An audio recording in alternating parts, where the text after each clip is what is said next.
Magandang araw po. Dito po tayo ngayon sa Kaya Homes. Ayan, meron po tayong tripping kanina. Ayan. Tingnan po natin yung turnover ni Kaya Home Row House. Ayan. Sa nakikita nyo po ay ito ay naka semi-finish na po siya. Ayan, meron na po siyang kisame, tapos nakakinis na po yung pader. Ayan. Kung ano naman po yung nakikita nyo dito, yan din po yung magiging turnover sa inyo. Ito pala ay probation ng isang kwarto. Ayan. Depende sa inyo, pwede nyo rin siyang gawing dalawa, pero syempre, liliit na siya. Pero para sa isang maliit na pamilya, yun, pwede siya. Tapos, ang toilet and bath naman po niya.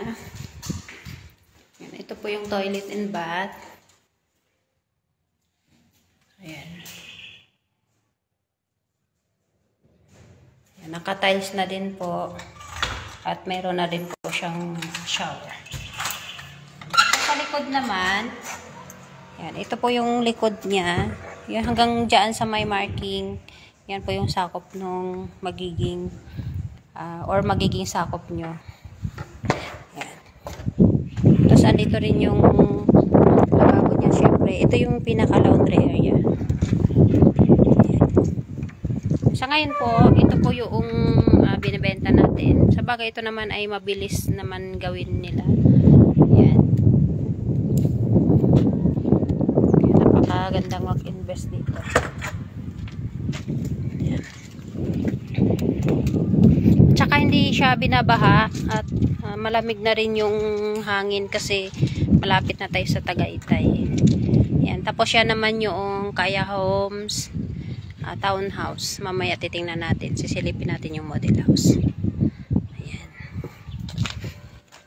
Pag interesado po kayo, yan, pwede niyo po akong i-chat para sa mga details. Ito nga pala ay ang reservation niya ay 3,000 lang para sa inner, tapos ang corner naman ay 5,000.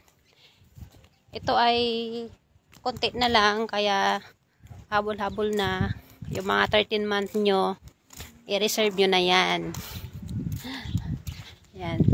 Mabilis maubos ang pera, kaya talagang kailangan nating i-invest. Yan.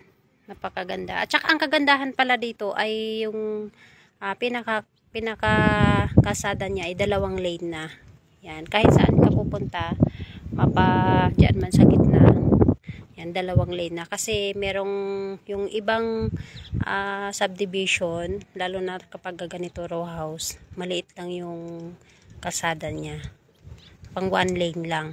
Kumbaga motor lang talaga ang kasya. Hindi ka na pwede mag-park sa harap. Yan. Pero ito, kita nyo naman, pwede ka mag-park sa harap.